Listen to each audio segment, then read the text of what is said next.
नमस्कार दोस्तों, जय हिंद, वंदे मातरम। अपना सक्षम पॉइंट यूट्यूब चैनल पर एक बार फिर से आप सभी का हार्दिक स्वागत है। कल हमने एक बुक शुरू की थी, रवि कुलरिया सर की बुक थी प्राचीन भारतीय वस्तुनिष्ठ। कल इस बुक का हमने पहला जो चैप्टर है प्राचीन भारतीय इतिहास के स्रोत, इस पहले चैप्टर के 130 क्वेश्चन किए थे और बाकी क्वेश्चन कुछ क्वेश्चन इसमें बाकी रहे थे, तो उनको हम आज आगे कंटिन्यू करते हैं। कल इसमें हमने 130 क्वेश्चन कर लिए थे। 130 नंबर क्वेश्चन, जो भाषा शैली व विषय वस्तु के आधार पर किसने रामायण के 5 स्पष्ट तिथि क्रम और सांस्कृतिक चरणों की पहचान की थी, तो वो थे J.L. ब्रांकिटन। यहाँ हमने 130 क्वेश्चन तक कल की क्लास में कर लिया था। आज जो इसके आगे के बाकी क्वेश्चन हो रहा है, इस चैप्टर में टोटल 227 क्वेश्चन है, तो आगे के जो 100 क्वेश्चन और बचे हुए हैं उनको हम आज की क्लास में कंप्लीट करते हैं। तो करते हैं आज की क्लास को शुरू। 131 नंबर क्वेश्चन, निम्नलिखित में से किस पिटक में पतिमोक्ष या प्रतिमोक्ष भी जुड़ा हुआ है, जिसमें संघ के अनुशासन को तोड़ने पर किए जाने वाले प्रायश्चितों की सूची दी गई है। निम्नलिखित में से किस पिटक में पतिमोक्ष या प्रतिमोक्ष भी जुड़ा हुआ है, जिसमें संघ के अनुशासन को तोड़ने पर किए जाने वाले प्रायश्चितों की सूची दी गई है, तो यह दी गई है विनय पिटक में, बे नंबर ऑप्शन। विनय पिटक के सुत विभाग का जो भाग है उसमें भिक्षुओं के 227 नियम और भिक्षुणियों के 331 नियमों को भी इसमें दिया गया है। नेक्स्ट क्वेश्चन है कि निम्नलिखित में से लंकावतार किससे संबंधित है। लंकावतार है जो किससे संबंधित है, तो लंकावतार है जो वैपुल्य सूत्र, महायान के प्रसिद्ध वैपुल्य सूत्र है। अष्ट साहसिक प्रज्ञा पारमिता, सिद्ध पुंडरिक, ललित विस्तार, लंकावतार, सुवर्ण प्रभास, गंडव्यूह, तथागत गुह्यक, समाधि राज और 10 भूमीश्वर। नेक्स्ट क्वेश्चन है कि पहली शताब्दी ईसा पूर्व का श्रीलंका का शासक जिसके काल में पहली बार पाली त्रिपिटकों को लिपिबद्ध किया गया। पहली शताब्दी ईसा पूर्व का श्रीलंका का वह शासक जिसके काल में पहली बार पाली त्रिपिटकों को लिपिबद्ध किया गया था, तो वह वतगामिनी, ए नंबर ऑप्शन। नेक्स्ट क्वेश्चन है कि सामंती व्यवस्था की जानकारी निम्नलिखित में से किन रचनाओं में मिलती है। तो सामंती व्यवस्था की जानकारी कौन कौन से ग्रंथों के अंदर मिलती है, तो सामंती व्यवस्था की जो जानकारी है वो मानव उल्लास में, प्रबंध चिंतामणि में, ममसार में और अपरिजितप, इन चारों ही ग्रंथों के अंदर सामंती व्यवस्था की जानकारी मिलती है। तो 1, 2, 3 और 4 द नंबर ऑप्शन है जो इसका राइट आंसर होगा। नेक्स्ट क्वेश्चन है कि 5वीं शताब्दी में त्रिपिटकों की प्रसिद्ध व्याख्या किसने की थी। 5वीं शताब्दी में त्रिपिटकों की प्रसिद्ध व्याख्या किसने की थी, तो त्रिपिटकों की 5वीं शताब्दी में जो त्रिपिटकों की व्याख्या की थी, यह की थी बुद्धघोष के द्वारा, बे नंबर ऑप्शन। नेक्स्ट क्वेश्चन है कि महायान मत के उदय के साथ बौद्ध रचनाओं के सृजन में किस भाषा का इस्तेमाल बढ़ने लगा। महायान मत के उदय के साथ ही बौद्ध रचनाओं के सृजन में किस भाषा का इस्तेमाल बढ़ने लगा था, तो संस्कृत का जो इस्तेमाल बढ़ने लगा। इससे पहले जो हीनयान जो मत है, हीनयान मत में जो पाली भाषा को मान्यता दी गई थी, लेकिन महायान मत ने जो संस्कृत भाषा को भी मान्यता दी थी। नेक्स्ट क्वेश्चन है कि निम्नलिखित में से कौन सा बौद्ध ग्रंथ संस्कृत में लिखा है। निम्नलिखित में से कौन सा बौद्ध ग्रंथ है जो संस्कृत के अंदर लिखा गया है, तो दिव्यवदान है जो संस्कृत में लिखा है। दीपवंश और महावंश ये दोनों पाली भाषा में लिखे हैं, तो संस्कृत भाषा में दिव्यवदान, बे नंबर ऑप्शन। नेक्स्ट क्वेश्चन है कि फोगुओजी रिकॉर्ड ऑफ बुद्धिस्ट किंगडम किस चीनी यात्री का वृत्तांत है। तो फोगुओजी जो कौन से चीनी यात्री का वृत्तांत है, तो यह फायान का, ए नंबर ऑप्शन। नेक्स्ट क्वेश्चन है कि निम्नलिखित में से किस बौद्ध ग्रंथ में कृषि कर्म की 8 विभिन्न अवस्थाओं का वर्णन मिलता है। निम्नलिखित में से किस बौद्ध ग्रंथ में कृषि कर्म की 8 विभिन्न अवस्थाओं का वर्णन मिलता है, तो यह मिलता है अवदान शतक के अंदर, स नंबर ऑप्शन। नेक्स्ट क्वेश्चन, महावस्तु व ललित विस्तार में किसकी जीवन कथा का धार्मिक संस्करण उपलब्ध है, तो इसमें महात्मा बुद्ध का जो धार्मिक संस्करण उपलब्ध है। पाली में संकलित मिलित पन्हे में पहली शताब्दी सामान्य संवत पूर्व से पहली शताब्दी सामान्य संवत इंडो ग्रीक शासक मिनेंडर और बौद्ध भिक्षु नागसेन के प्रश्नों का उत्तर दिया गया है। बुद्ध के उपदेशों से जुड़ी हुई पुस्तक नैतिक ग्रंथ नैतिक ग्रंथ या नैतिक प्रकरण इसी काल की रचना है। 5वीं शताब्दी में बुद्ध घोष के द्वारा लिखी गई त्रिपिटकों की व्याख्या भी महत्वपूर्ण है। बुद्ध की जीवन कथा से संबंधित पहली महत्वपूर्ण रचना निदान कथा पहली शताब्दी सामान्य संवत में लिखी गई। श्रीलंका की पाली बौद्ध रचनाओं में दीपवंश जो चौथी 5वीं शताब्दी के तथा महावंश जो 5वीं शताब्दी में लिखा गया ऐतिहासिक एवं मिथ्य विषयों का मिश्रण है। पाली के अतिरिक्त संस्कृत अथवा बौद्ध संस्कृत संस्कृत और प्राकृत का संयुक्त रूप संस्कृत और प्राकृत का जो संयुक्त रूप है जिसे बौद्ध संस्कृत कहा गया।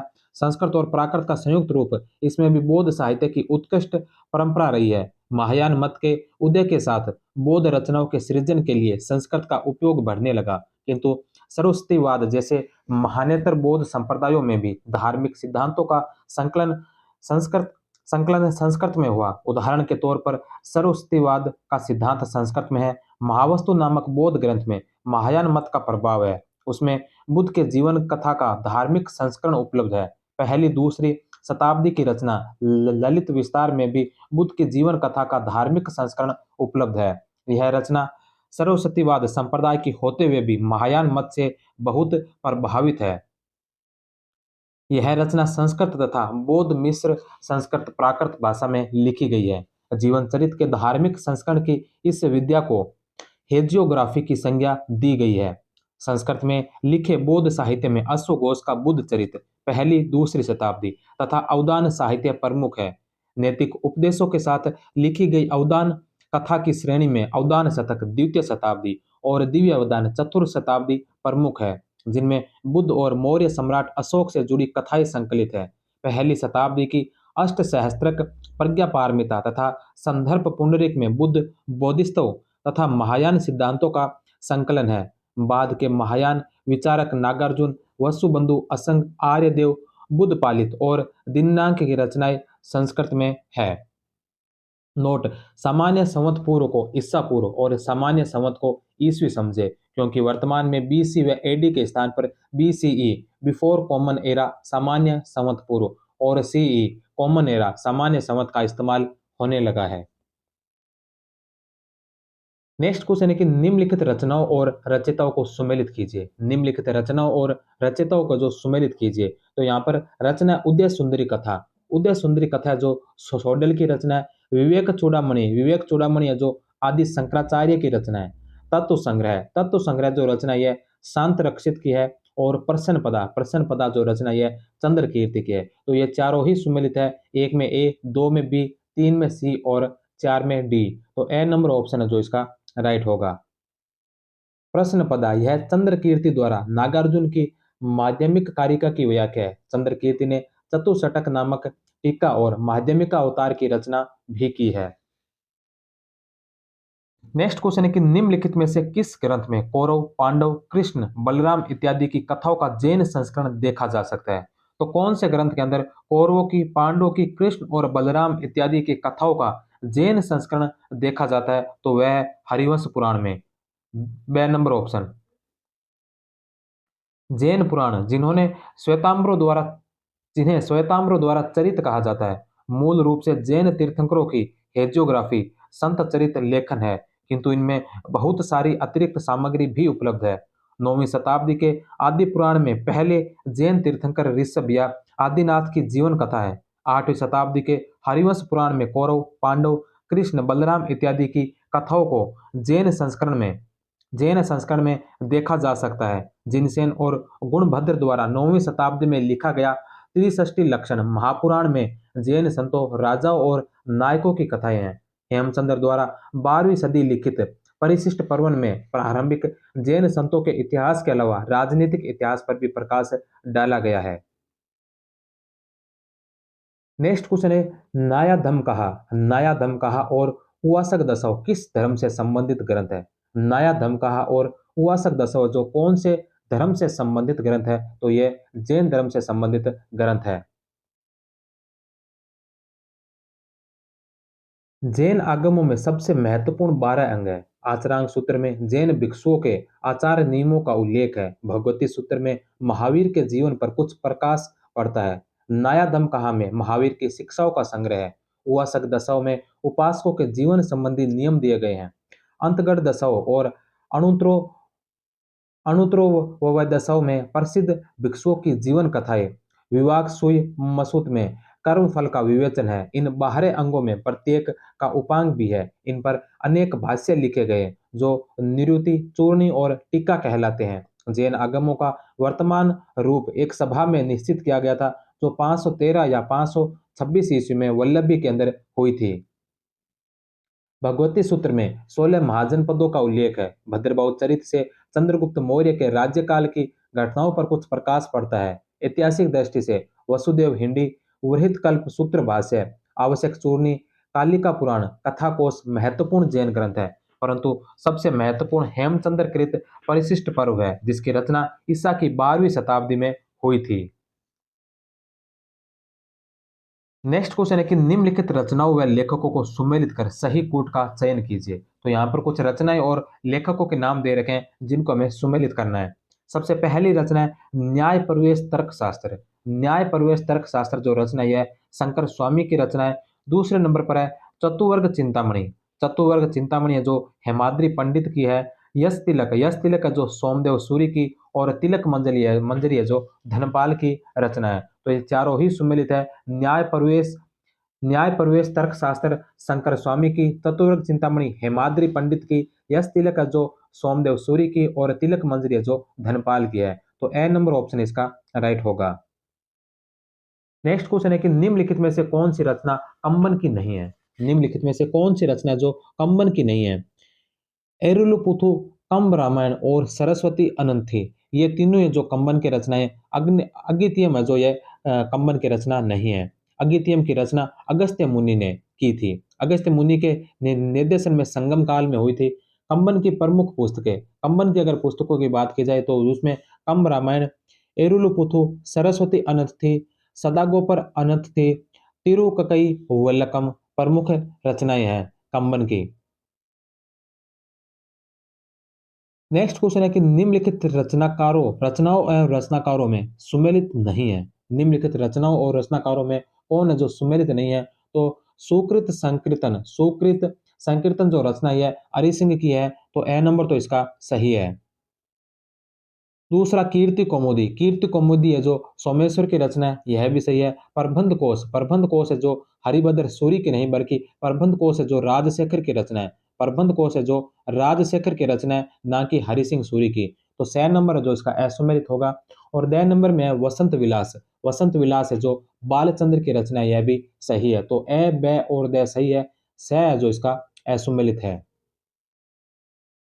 संध्याकर नंदी ने रामचरित में बंगाल के शासक रामपाल की जीवन कथा लिखी है। इसी प्रकार जयसिंह ने कुमारपाल चरित में और हेमचंद्र ने दयाश्रय काव्य में गुजरात के शासक कुमारपाल का, पद्मगुप्त ने नवसहासाक चरित में परमार वंश का, और जयानक ने पृथ्वीराज विजय में पृथ्वीराज चौहान की उपलब्धियों का उल्लेख किया है। गुजरात में अनेक इतिवर्त लिखे गए हैं। इन इतिवर्तों में सोमेश्वर कृत, कोई कीर्ति कौमुदी, अरि सिंह का सुकृत संकीर्तन, मेरुतंग का प्रबंध चिंतामणि, राजशेखर का प्रबंध कोश, जयसिंह के हमीर मद मर्दन, वास्तुपाल व तेजपाल परिस्थिति, उदय प्रभु की सुकृत उदय प्रभु की सुकृत कीर्ति कलोलिनी, और बालचंद्र का वसंत विलास है। इसमें अनेक ऐतिहासिक तथ्य भरे पड़े हैं।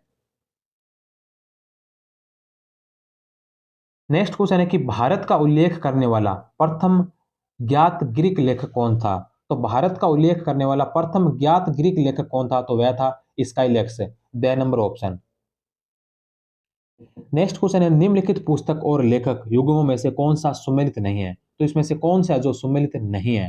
हिस्टोरिका हिस्टोरिका है जो पुस्तक हेरोडोट्स के द्वारा लिखी गई थी, यह सत्य है। दूसरा भूगोल है जो टोलमी के द्वारा लिखी गई थी, यह भी सत्य है। तीसरा नेचुरल हिस्ट्री है जो न्याकर्स की नहीं बल्कि नेचुरल हिस्ट्री है जो पिलिनी का ग्रंथ है। नेचुरल हिस्ट्री जिसके अंदर 37 अध्याय थे। इसमें भारत संबंधी विवरण मेगास्थनीज की जो इंडिका है उस इंडिका के आधार पर लिखा गया है। तो नेचुरल हिस्ट्री के अंदर जो भारत संबंधी विवरण जो लिखा था वो मेगास्थनीज की इंडिका के आधार पर लिखा था।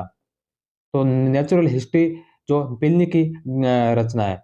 क्रिश्चियन ऑफ द यूनिवर्स है जो इंड कोलुटस की रचना है, यह भी सही है। तो ए ब और द सही है। ए, ब और द सही है। स नंबर है जो इसका असुमेलित है। पिल्ली ने जो पिल्ली ने कहा था कि यूरोप से जो सोना भारत जा रहा है यह चिंताजनक है। तो यूरोप से जो सोना भारत आ रहा था उसकी पिल्ली ने चिंता जाहिर की थी। नेक्स्ट क्वेश्चन है कि निम्नलिखित पुस्तक लेखक युग्म कौन सा सुमेलित नहीं है। तो पुस्तक और लेखक में कौन सा जो सुमेलित नहीं है। सबसे पहला है तहकीक हिंद जो अलबरूनी की पुस्तक है, यह सही है। दूसरा है सिलसिलात अल तवारिक जो सुलेमान की पुस्तक है, यह भी सही है। तीसरा है अल बिलादुरी जो फुतू अल बुल्दान की है। और चौथा है मुरुजुल जहाब जो इब्न बतूता की नहीं बल्कि मुरुजुल जहाब है जो अल मसूदी की पुस्तक है। तो ड नंबर है जो इसका सुमेलित होगा।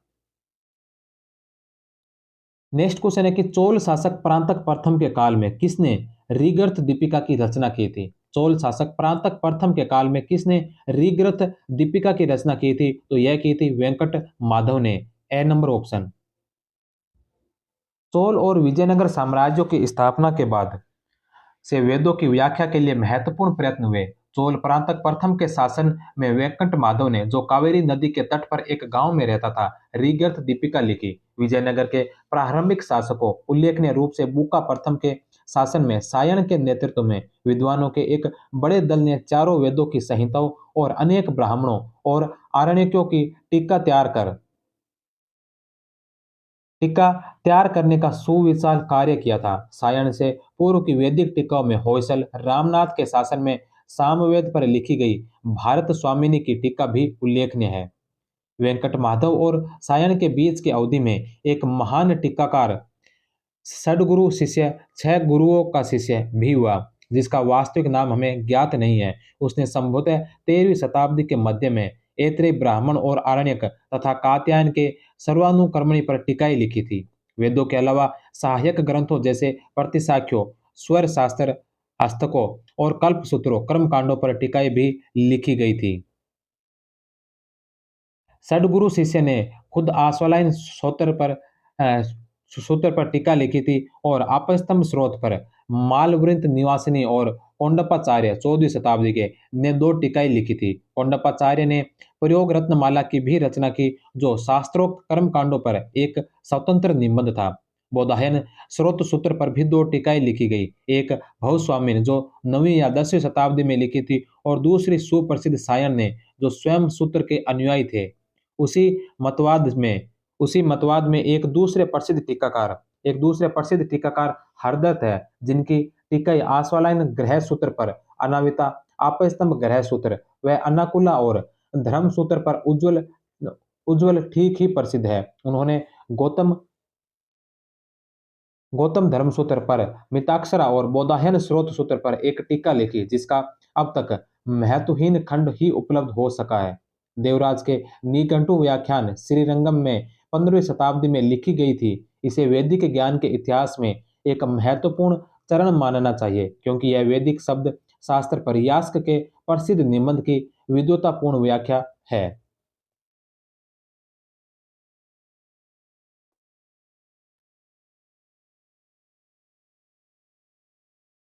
नेक्स्ट क्वेश्चन है कि कौटिल्य का अर्थशास्त्र क्रमशः कितने अभिकरणों या अधिकरणों और अध्यायों में विभक्त है।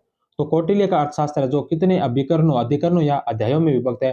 तो 15 अभिकरण और 180 अध्याय है। तो कौटिल्य के अर्थशास्त्र में 15 अधिकरण है और 180 अध्याय है। और इसके साथ ही आपको श्लोकों की संख्या भी बता दूं, कौटिल्य के अर्थशास्त्र में जो 6000 श्लोक है। तो कौटिल्य के अर्थशास्त्र में 15 अभिकरण है, 180 अध्याय है और उसके अंदर जो 6000 श्लोक है। कौटिल्य के अर्थशास्त्र को मौर्यकालीन समाज का दर्पण भी कहा जाता है। मौर्यकालीन समाज का दर्पण कहा जाता है कौटिल्य के अर्थशास्त्र को। और यह कौटिल्य का अर्थशास्त्र जो है संस्कृत भाषा के अंदर लिखा गया है। तो कौटिल्य का अर्थशास्त्र संस्कृत भाषा में लिखा है। मौर्यकालीन समाज का दर्पण है। इसके अंदर 15 अभिकरण, 180 अध्याय और 6000 श्लोक है। नेक्स्ट क्वेश्चन है कि निम्नलिखित में से कौन सी रचना अश्वघोष की नहीं है। निम्नलिखित में से कौन सी रचना है जो अश्वघोष की रचना नहीं है। बुद्ध चरित, सारिपुत्र प्रकरण और शरदोत्पाद संग्रह ये तीनों अश्वघोष की रचना है। वहीं महाविभास शास्त्र है जो वसुमित्र की रचना है। तो महाविभास शास्त्र है जो वसुमित्र की रचना है, ना कि अश्वघोष की। महाविवाद शास्त्र वसुमित्र की रचना है। अशोक घोष का जन्म साकेत अयोध्या में हुआ था। वसुमित्र से बौद्ध दीक्षा प्राप्त कर बौद्ध मत को स्वीकार करने वाले संस्कृत के विद्वान अशोक घोष कनिष्क के समकालीन थे। वे मगध के शासक के आश्रित थे। बाद में कनिष्क के साथ कश्मीर चले गए। अशोक घोष की रचनाएं जिसमें बुद्ध चरितम, सौंदरानंद, सारिपुत्र प्रकरण, सरदोत्पाद संग्रह और सूत्रालंकार और इसके अलावा वज्र सूची। नेक्स्ट क्वेश्चन है कि निम्नलिखित में से किस यूनानी इतिहासकार ने इंडिका नामक पुस्तक लिखी थी। तो इंडिका नामक पुस्तक है कौन से यूनानी इतिहासकार ने लिखी थी। तो इंडिका नामक पुस्तक जो यूनानी इतिहासकार है वो है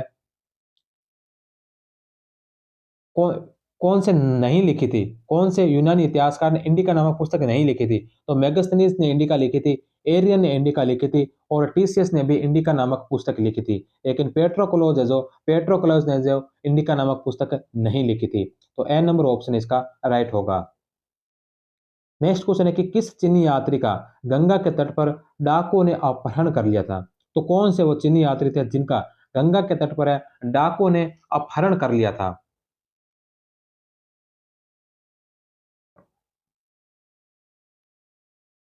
वह चीनी यात्री थे हवेनसांग। हवेनसांग का जो गंगा के तट पर डाकुओं ने अपहरण कर लिया था। बे नंबर ऑप्शन। हवेनसांग ने 629-30 में यात्रा शुरू की। वह 645 ईस्वी में वापस लौटा। इस दौरान 13 वर्ष वह भारत में रहा और यहाँ के 5 वर्ष कुलपति शीलभद्र से नालंदा में योगाचार की शिक्षा ली। 1 वर्ष अध्यापन का करवाया। अमरावती में भी बौद्ध ग्रंथों का अध्ययन किया।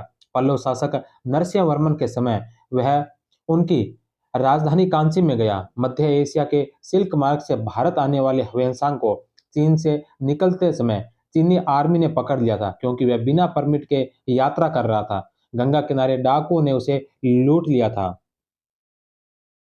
फायान ने वुयुंग स्थान से भारत में 14 वर्ष 399 ईस्वी से 414 ईस्वी तक रहा। सुंगयुंग लगभग 518 ईस्वी में भारत आया। वोंगसोंग जो 643 में, 647 में और 657 में 3 बार भारत आया था। ये जो 657 में आया या 661 तक यहीं रहा था। तो 657 से 661 तक यहीं रुका था। जबकि ईसिंग को यिजिंग भी कहा गया। ईसिंग जो 670 के दशक के में भारत आया था और नालंदा में 10 वर्षों तक रुककर 400 संस्कृत ग्रंथों का अनुवाद किया। ईसिंग ने 56 चीनी भिक्षुओं का संक्षिप्त विवरण देता है जिन्होंने 7वीं सदी में भारत की यात्रा की थी।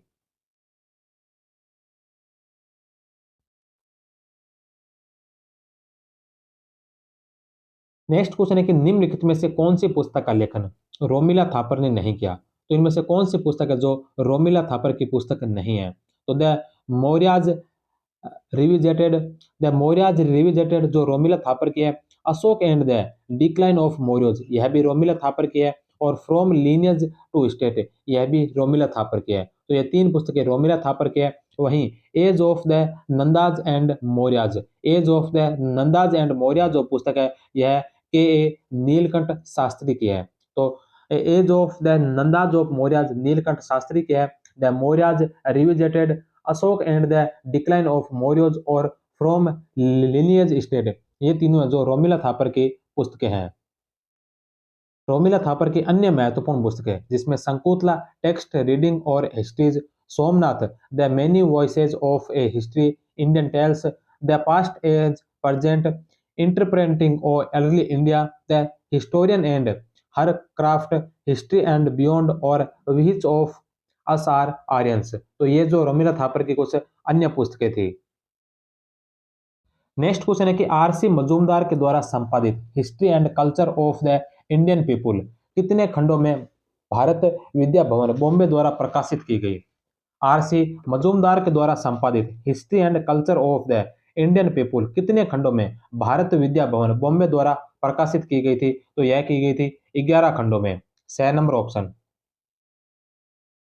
नेक्स्ट क्वेश्चन है भारतीय इतिहास के संदर्भ में Alexander Rea, A H Longhurst, Robert Sewell, James Burgess और वॉल्टर एलियट किस गतिविधि से जुड़े थे।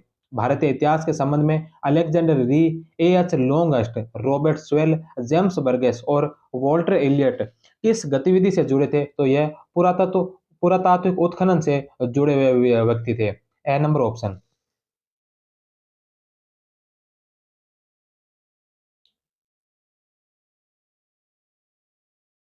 नेक्स्ट क्वेश्चन है कि निम्नलिखित में से किस अभिलेख में चंद्रगुप्त और अशोक दोनों का उल्लेख है। तो कौन से अभिलेख के अंदर चंद्रगुप्त और अशोक दोनों का उल्लेख मिलता है? तो यह मिलता है रुद्रदमन के जूनागढ़ अभिलेख में। बे नंबर ऑप्शन।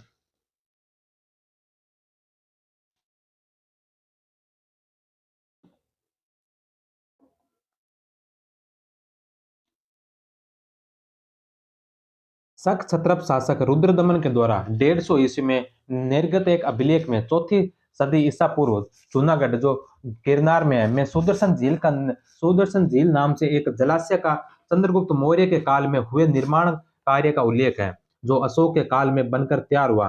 द्वितीय शताब्दी में जीर्णोद्धार किया गया। इसी पत्थर पर 5वीं शताब्दी का गुप्त शासक स्कंदगुप्त के काल का एक अभिलेख भी उत्कीर्ण है, जिसमें अतिवृष्टि के कारण इस जलाशय के बांध के टूट जाने का वर्णन है, जिसकी 2 साल के प्रयासों के बाद मरम्मत की जा सकी। यह एक ऐसा रोचक अभिलेख है जिसमें किसी जलाशय के निर्माण और मरम्मत से जुड़ा 1000 साल का इतिहास उत्कीर्ण है। नेक्स्ट क्वेश्चन है कि विशाख दत्त के मुद्रा राक्षस नाटक में किस वंश की स्थापना का वर्णन है? विशाख दत्त का जो मुद्रा राक्षस है, इस नाटक में कौन से वंश की स्थापना का वर्णन है? तो इसमें मौर्य वंश की स्थापना का वर्णन है। यह जो मुद्रा राक्षस नाटक है, यह लिखा गुप्त काल में गया था, लेकिन इसमें जानकारी हमें मौर्य वंश की मिलती है। 7 अंकों में इस नाटक में कोई प्रेम कहानी और प्रधान नायिका नहीं है। इसमें नंद वंश के पतन और मौर्य वंश की स्थापना में चाणक्य की भूमिका आदि का वर्णन किया गया है।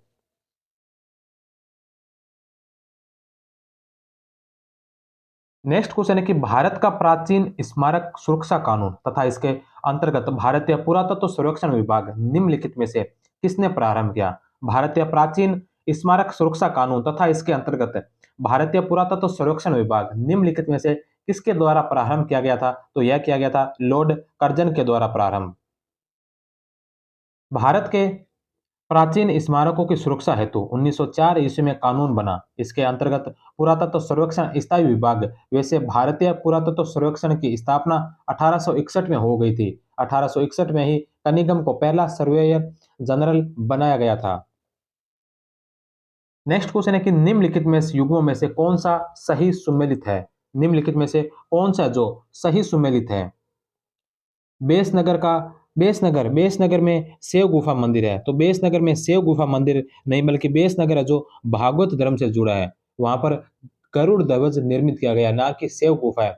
तो पहला इसमें गलत है। दूसरा भाजा में बौद्ध गुफा मंदिर है, ये सत्य है। सीतनवासल में जो जैन गुफा मंदिर है, तो सीतनवासल भी सत्य है, इसमें जैन गुफा मंदिर है। तो 2 और 3 सत्य है। बे नंबर ऑप्शन इसका राइट होगा।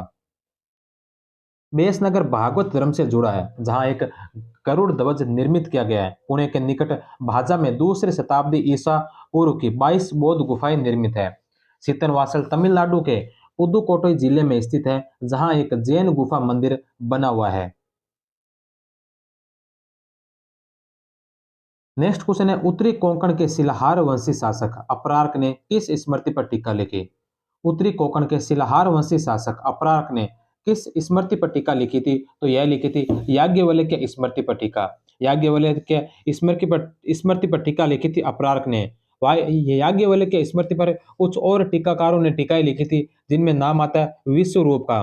विश्वरूप के अलावा विज्ञानेश्वर और अप्रार्क विज्ञानेश्वर और विश्वरूप, इन्होंने जो याज्ञवल्क्य की स्मृति पर टीकाएं लिखी थी। मनु स्मृति पर अगर टीकाएं की बात की जाए, तो मनु स्मृति पर टीकाएं लिखने वालों में प्रमुख नाम आता है मेघातिथि का, गोविंदराज का, कोल्लक भट्ट का, नारायण का और राघवानंद का। तो इन्होंने मनु स्मृति पर टीकाएं लिखी थी, और याज्ञवल्क्य की स्मृति पर विश्वरूप, विज्ञानेश्वर और अप्रार्क ने जो टीका लिखी थी। तो 6 नंबर ऑप्शन है जो इसका राइट होगा। नेक्स्ट क्वेश्चन है कि 10वीं सदी में नाथ मुनि द्वारा किया गया आलवार रचनाओं का संकलन क्या कहलाता है? 10वीं सदी में नाथ मुनि के द्वारा किया गया आलवार रचनाओं का संकलन क्या कहलाता है? तो इसे क्या कहा जाता है? नलियरा दिव्य प्रबंधन। नलियरा दिव्य प्रबंधन है जो 10वीं शताब्दी में नाथ मुनि के द्वारा अलवार रचनाओं का संकलन किया गया था। इसके अलावा तिरुकुरल है जो तमिल साहित्य का बाइबिल व पंचम वेद कहा जाता है।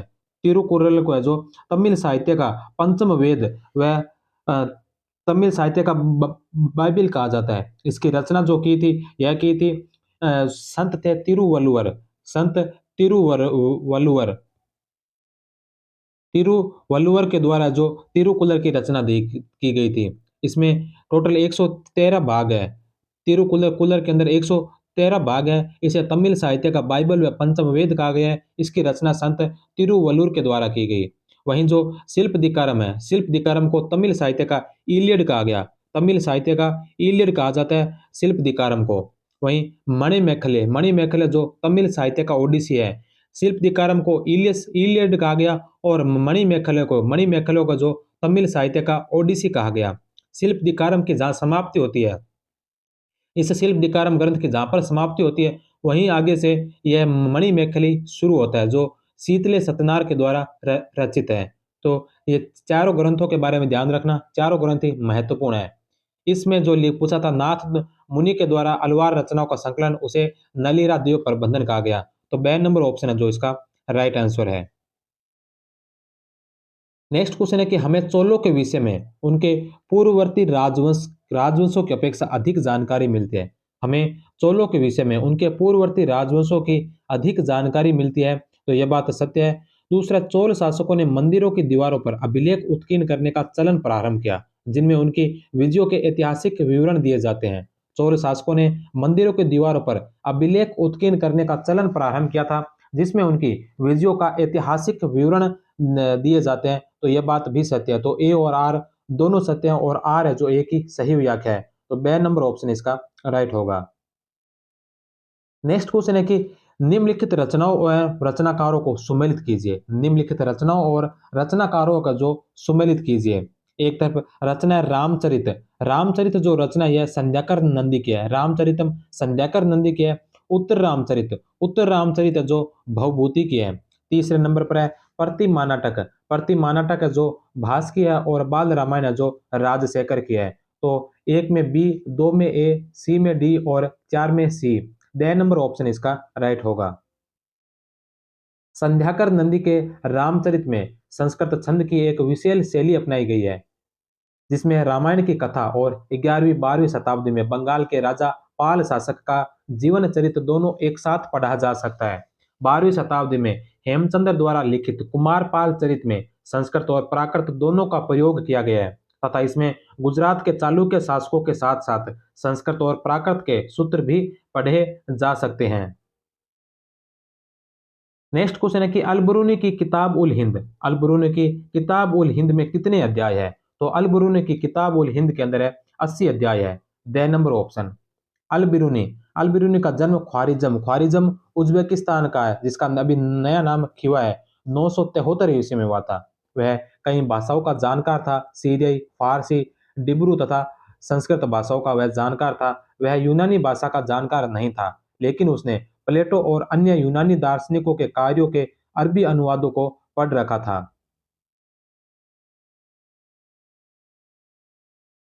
1017 ईस्वी में ख्वारिज्म पर आक्रमण के पश्चात सुल्तान महमूद यहाँ के कई विद्वानों तथा कवियों को अपने साथ अपनी राजधानी गजनी ले गया। अलबरूनी भी उनमें से एक था। 70 वर्ष की आयु में अपनी मृत्यु तक उसने अपना बाकी जीवन यहीं बिताया। किताब उल हिंद तहकीक मा लिल हिंद अरबी भाषा में लिखा गया एक विस्तृत ग्रंथ है, जिसमें 80 अध्याय है। इसमें धर्म और दर्शन, त्योहार, खगोल विज्ञान, कीमिया, रीति रिवाज तथा प्रथा, सामाजिक जीवन, भारतोल तथा मापन विधियों, मूर्तिकला, कानून, मापतंत्र विज्ञान आदि विषयों की जानकारी समेटे हैं। अलबरूनी ने पतंजलि के व्याकरण पर ग्रंथ का अरबी में अनुवाद किया। इसके अलावा उसने यूनानी गणितज्ञ यूक्लिड के कार्यों का संस्कृत में अनुवाद किया। अलबरूनी ने कुछ अवरोधों के बारे में बताया जो उसकी समझ में बाधक थे। इसमें पहला अवरोध भाषा का था। उसके अनुसार संस्कृत समझना कठिन है। दूसरा अवरोध धार्मिक अवस्था और प्रथा में भिन्नता थी और तीसरा अवरोध अभिमान था। अलबरूनी का जाति व्यवस्था का विवरण। अलबरूनी ने लिखा है कि प्राचीन फारस में 4 सामाजिक वर्णों को मान्यता थी: घुड़सवार और शासक वर्ग, भिक्षु, अनुष्ठानिक पुरोहित और चिकित्सक, खगोल शास्त्री तथा अन्य वैज्ञानिक, कृषक तथा शिल्पकार। इसके माध्यम से वह यह दिखाना चाहता था कि यह सामाजिक वर्ग केवल भारत तक ही सीमित नहीं है। अल बिरूनी का पूरा नाम अबू रेहान इब्न अहमद अल बिरूनी अल ख्वारिज़म था। ये मामूनी वंश के राजा राजा के राजनीतिक सलाहकार भी और मुनिज्म ज्योतिष खगोल शास्त्री के रूप में भी प्रसिद्ध थे। इन्हें प्रथम महत्वपूर्ण मुस्लिम भारतविद इंडोलॉजिस्ट भी कहा जाता है। अल-बिरूनी को जो प्रथम महत्वपूर्ण मुस्लिम भारतविद इंडोलॉजिस्ट भी कहा जाता है। अल-बिरूनी की किताबें किताबों में इनकी पहली किताब है किताब उल हिंद। इसका अंग्रेजी अनुवाद Alberuni's India an account of the religion philosophy literature geography astronomy laws and astrology of India about 1030 से 1030 एडी से जर्मनी के एडवर्ड सचौ ने किया था। हिंदी में सबसे पहला अनुवाद रजनीकांत शर्मा के ने किया था। इनकी दूसरी पुस्तक है अतहर उल बाकिया। इसका अंग्रेजी अनुवाद the chronology of ancient nation नाम से एडवर्ड सचौ ने किया था। तीसरी इनकी किताब है किताब अल सैदानहा फी अल तिब दवाइयों पर एक किताब है। अल-बिरूनी ने 8 प्रकार के अंत्यजों का उल्लेख किया है। नोट उपेंद्र सिंह ने अल-बिरूनी के जन्म स्थान ख्वारिज़म को तुर्कमेनिस्तान में होना लिखा है, लेकिन एक बार केवीएस पीजीटी पीजीटी टीजीटी में भी उसका उत्तर उज्बेकिस्तान ही माना गया था। तो जो ख्वारिज़म है यह उपेंद्र सिंह की पुस्तक में तुर्कमेनिस्तान है, लेकिन बाकी अधिकतर उज्बेकिस्तान मिलता है और केवीएस टीजीटी के एग्जाम में भी इसको उज्बेकिस्तान ही माना गया था। नेक्स्ट क्वेश्चन है कि अल-बिरूनी ने किस लिपि को कश्मीर, वाराणसी, कन्नौज क्षेत्रों में प्रयोग में लाई जाने वाली सबसे लोकप्रिय लिपि बताया था? तो यह बताया था सिद्ध मातृका लिपि को। सिद्ध मातृका लिपि को जो अल-बिरूनी ने कश्मीर, वाराणसी, कन्नौज क्षेत्रों में प्रयोग में लाई जाने वाली सबसे लोकप्रिय लिपि बताया था। सिद्ध मातृका कश्मीर, वाराणसी, कन्नौज जैसे क्षेत्रों में प्रयोग में लाई जाने वाली सबसे लोकप्रिय लिपि मालवा की नागर, भाटिया की अर्धनागरी, सिंध की मालवाड़ी, कर्नाटक देश की कर्नाट, आंध्र प्रदेश की आंध्री, द्रविड़ देश की दिरवारी, लाट देश गुजरात की लारी व पूर्वोत्तर देश की गोरी, पूर्व देश के उडुनपुर की बोक्सुकी बौद्धों की लिपि की भी चर्चा की गई है।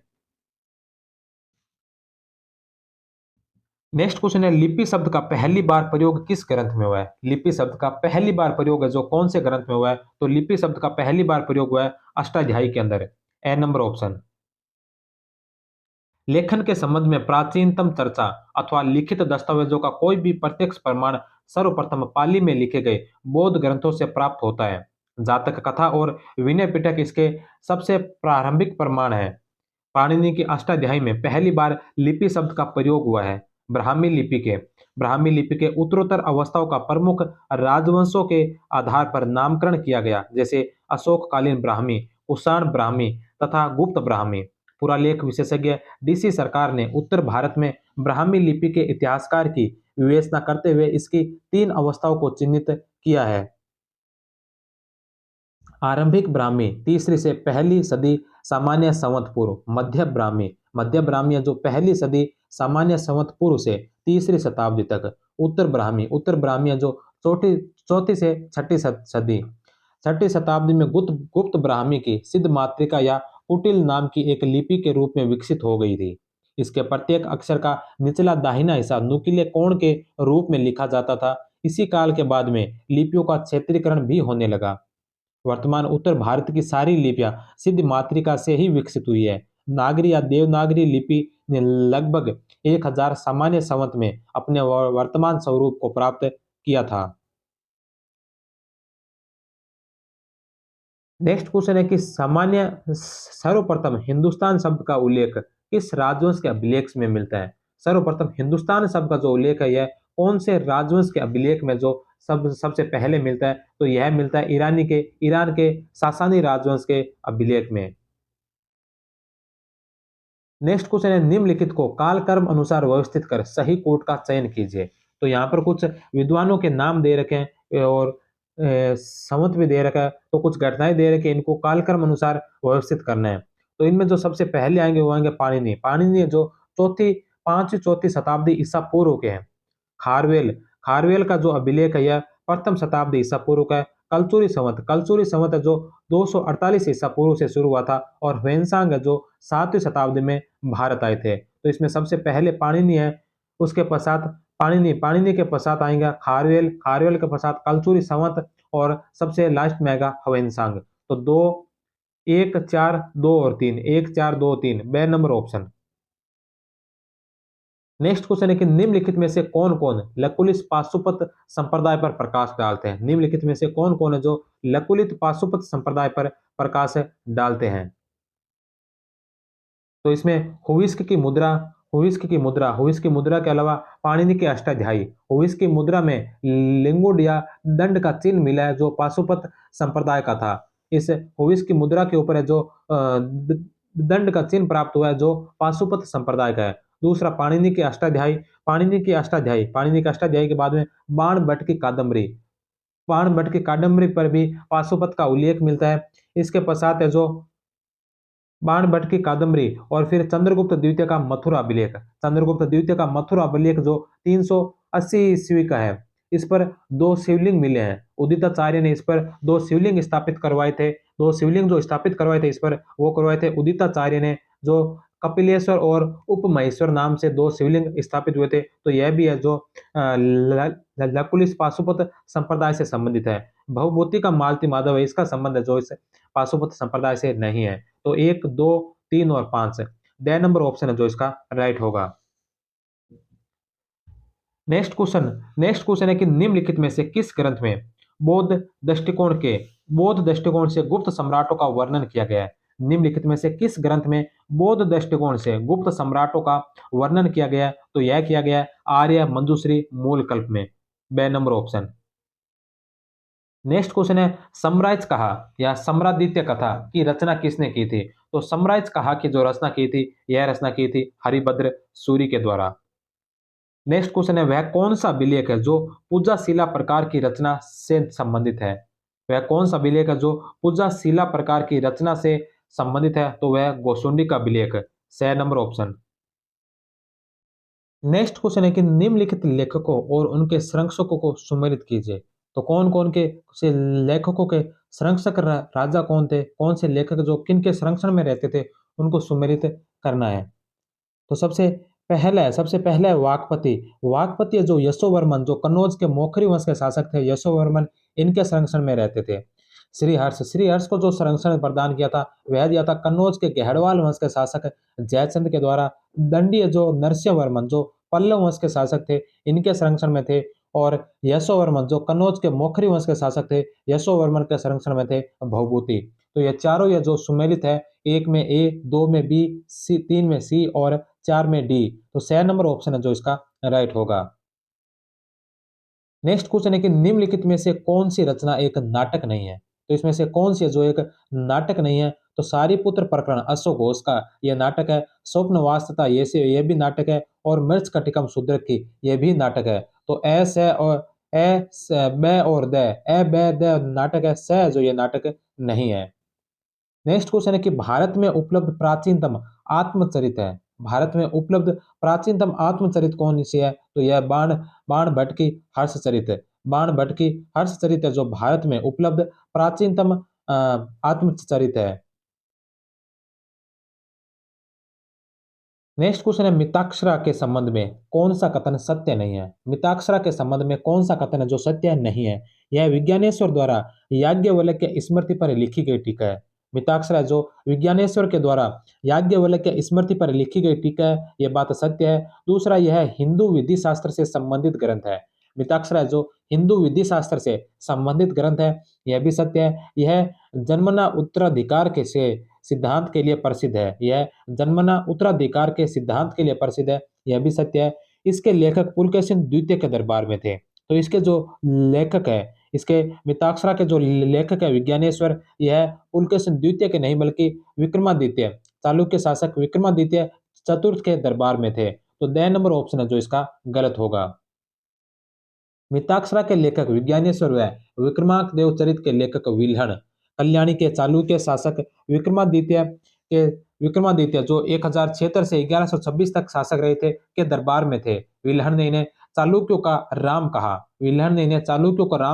विक्रमादित्य षष्ठम को जीवन चरित विल्हण व सोमेश्वर तृतीय दोनों ने लिखा है। सोमेश्वर तृतीय विक्रमा विक्रमादित्य षष्ठम का बेटा था, जो उसके बाद शासक बना और अपने पिता का जीवन चरित विक्रमाको वैद्य लिखा। विल्हण ने कर्ण सुंदरी की रचना की थी। मिताक्षरा के अनुसार पुत्र अपने पिता के जीवन काल में ही संपत्ति पर अधिकार का दावा कर सकते हैं और इसमें परिवार के पुरुष व महिला सदस्यों के संपत्ति संबंधी मामलों पर विचार किए जाने का उल्लेख है। जबकि एक अन्य विधि ग्रंथ जिमुतवाहन के दाय भाग में दी गई व्यवस्था में पिता की मृत्यु के पश्चात ही पुत्र संपत्ति पर अधिकार का दावा कर सकते हैं। तो जो दाय भाग है, जिमुतवाहन का दाय भाग है, इसके अंदर जो व्यवस्था दी गई है वो उसमें है कि पिता की मृत्यु के बाद ही पुत्र संपत्ति पर अधिकार का दावा कर सकते हैं। लेकिन मिताक्षरा के अनुसार है जो पिता के जीवन काल में है जो पुत्र अपनी संपत्ति पर दावा कर सकता है और इस व्यवस्था में परिवार के पुरुष सदस्यों के संपत्ति संबंधी मामले पर विचार किए जाने का उल्लेख है। नेक्स्ट क्वेश्चन है, चरक संहिता कितने अध्यायों और खंडों में विभाजित है? तो जो चरक संहिता है उसमें 120 अध्याय है और 8 खंड है। अध्याय नंबर ऑप्शन। नेक्स्ट क्वेश्चन है, निम्नलिखित में से कौन से जैन ग्रंथ है? इनमें से कौन कौन से जो जैन ग्रंथ है? तो इसमें जैन ग्रंथ है एक परिशिष्ट पर्वन और दूसरा है त्रिष्टि लक्षण महापुराण। ये दोनों है जो जैन ग्रंथ है। इसके अलावा नैति प्रकरण और अवदान शतक, नैति प्रकरण और अवदान शतक दोनों जो दोनों बौद्ध ग्रंथ है। नैति प्रकरण जो बौद्ध ग्रंथ अनुपिटक साहित्य है जो पाली भाषा में लिखा गया है। नैति प्रकरण जो पाली भाषा में लिखा गया और महाकात्यायन के द्वारा इसकी रचना की गई है। वहीं जो अवदान शतक है यह भी बौद्ध साहित्य है लेकिन यह संस्कृत में लिखा गया है। नैति प्रकरण पाली भाषा में है लेकिन अवदान शतक जो संस्कृत भाषा में है। अवदान शतक संस्कृत भाषा में है और यह छेमेंद्र के द्वारा लिखा गया है। छेमेंद्र कृत साहित्य है अवदान शतक, तो यह छेमेंद्र कृत साहित्य है। तो इसमें पूछा है जैन ग्रंथ कौन से हैं? तो 1 और 4 6 नंबर ऑप्शन। नेक्स्ट क्वेश्चन है कि निम्नलिखित साहित्यिक रचनाओं का सही कालक्रम क्या है? निम्नलिखित साहित्यिक रचनाओं का सही कालक्रम क्या है? तो उसका साहित्यिक रचनाओं का कालक्रम इसमें पूछा है। तो इसमें साहित्यिक रचनाओं का कालक्रम इसमें सबसे पहले आएगा अष्टाध्यायी। अष्टाध्यायी अष्टाध्यायी जो पाणिनि के द्वारा लिखी गई थी, यह 5वीं शताब्दी ईसा पूर्व के हुए थे पाणिनि। तो पाणिनि के द्वारा अष्टाध्यायी लिखी गई थी, तो यह सबसे पहले आएगी। इसके पश्चात दूसरे नंबर पर आएगी ऋतु संहार। ऋतु संहार जो कालिदास ने लिखी थी, कालिदास ने लिखी थी। यह गुप्तकालीन साहित्य जो 4वीं-5वीं शताब्दी का है। इसके पश्चात तीसरे नंबर पर आएगा गौड़वह जो वाकपति राज के द्वारा लिखा गया था कन्नौज शासक यशोवर्मन के समय। तो यह 8वीं शताब्दी का है। और चौथा है कथा सरित सागर। कथा सरित सागर जो सोमदेव कृत है, यह सोमदेव कृत लिखी गई थी यह 11वीं शताब्दी के अंदर। तो अष्टाध्यायी सबसे प्राचीन होगी 5वीं शताब्दी ईसा पूर्व की। उसके पश्चात ऋतु संहार है जो 4वीं-5वीं शताब्दी का है। उसके पश्चात गौड़ हो जो 8वीं शताब्दी का है और कथा सरित सागर है जो 11वीं शताब्दी की है। तो 1, 2, 4 और 3 the number option. Ashtadhyayi Panini द्वारा 5वीं शताब्दी ईसा पूर्व में लिखित प्राचीनतम संस्कृत व्याकरण ग्रंथ है। ऋतुसंहार 4वीं-5वीं शताब्दी के गुप्तकालीन साहित्यकार कालिदास की रचना है। गौड़ हो जो वाकपति राज द्वारा 8वीं शताब्दी में कन्नौज शासक यशोवर्मन के काल में लिखी गई। वहीं कथा सरित सागर है जो 11वीं शताब्दी में कश्मीरी साहित्यकार सोमदेवकृत है।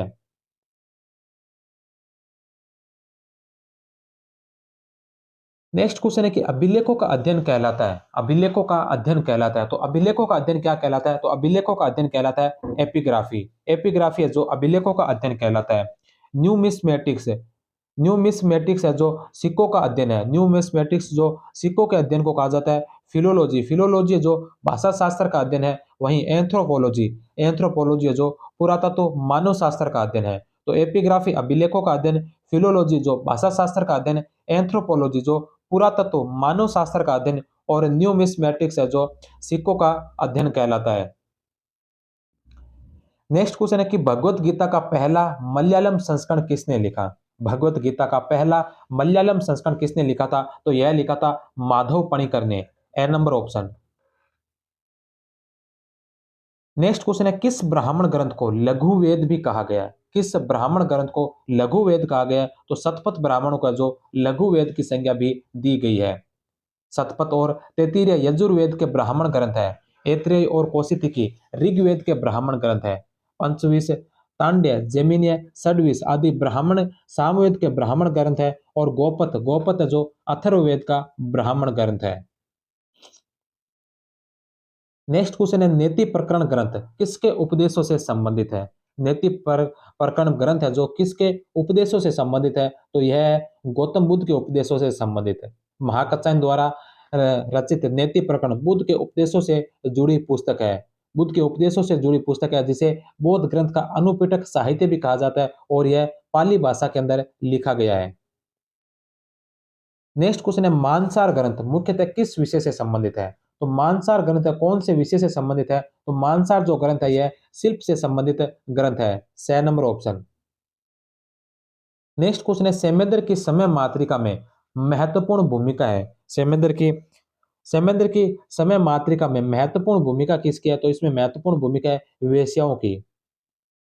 कश्मीर के शासक अनंत व कलश, अनंत का उत्तराधिकारी व पुत्र के काल में कश्मीरी लेखक क्षेमेंद्र ने 1050 ईस्वी में समय मातृका की रचना की। वैसे तो यह हास्य प्रसन्न का ग्रंथ बताया गया है, लेकिन इसमें वैश्यों व कुटनियों से कुटनियों से धनिकों की संपत्ति रक्षा तथा व्यभिचार, अनाचार आदि से बचने का संदेश दिया गया है। इसमें एक वेश्या कलावती व एक कुटनी कंकाली द्वारा एक धनिक के पुत्र को जाल में फंसाने की कथा है। इस ग्रंथ के उपरांत क्षेमेंद्र ने सेव्य सेवकोपदेश, दशावतार चरित्र और चारुचर्य की रचना भी की है। क्षेमेंद्र की कृतियों को काल कर्मानुसार इस प्रकार से रखा जाता है, जिनमें सबसे पहले आती है वृत्त कथा मंजरी, भारत मंजरी, रामायण मंजरी, पवन पंचाशिक, सुव्रत तिलक, विनयवली, लावण्यति, मुनिमत मीमांसा, नीतिलता, अवदान कल्पलता, अवसरसार, ललित रत्नमाला, मुक्तावली काव्यम, वात्सायन सूत्रधार, औचित्य विचार चर्चा, पदक पद्य कादम्बरी, शशिवंश काव्यम, देशोपदेश देशोपदेश। इसके अलावा भी और है नर्ममाला, चित्र भारत, कनक जानकी, अमृत तरंग, चतुर्विग संग्रह, कवि कंठाभरण, दर्प दलन, कल्ला विलास, समय मातृका, सेव्य सेवकोपदेश, दशावतार चरित और चारुचर्या। नेक्स्ट क्वेश्चन है, वराहमिहिर की पंच सिद्धांतिका आधारित है। वराहमिहिर की पंच सिद्धांतिका आधारित है, तो यह यूनानी ज्योतिर्विद्या पर। नेक्स्ट क्वेश्चन है कि निम्नलिखित रचनाओं और उनके लेखकों को सुमेलित कीजिए। निम्नलिखित रचनाओं और उनके लेखकों को सुमेलित करना है, तो सबसे पहली रचना है पंचपादिका। पंचपादिका जो रचना है यह पद्यपाद के द्वारा लिखित है। दूसरे उपदेश शास्त्री जो शंकर की रचना है। तीसरे नंबर पर है चतुष्टिका, चतुष्टिका जो आर्यदेव की है। और चौथे नंबर पर है नाट्य दर्पण है जो रामचंद्र गुणचंद्र की है। तो सी, बी, ए और डी, 6 नंबर ऑप्शन इसका राइट होगा।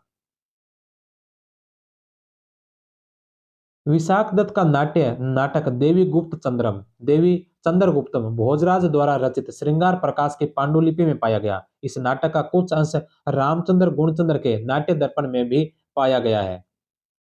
नेक्स्ट क्वेश्चन है कि कश्मीर के शासक जयापीड के प्रधानमंत्री कवि जिन्होंने कूट निम्तम नामक पुस्तक लिखी। तो कश्मीर के शासक जयापीड के प्रधानमंत्री कवि जिन्होंने कूट निम्तक नामक पुस्तक लिखी कौन है? तो वह है दामोदर गुप्त। नेक्स्ट क्वेश्चन है, भरत मुनि के नाट्य शास्त्र में कितने अध्याय हैं? भरत मुनि का जो नाट्य शास्त्र है उसके अंदर कितने अध्याय है? तो उसमें 36 अध्याय है। नेक्स्ट क्वेश्चन है, सुमेलित कीजिए।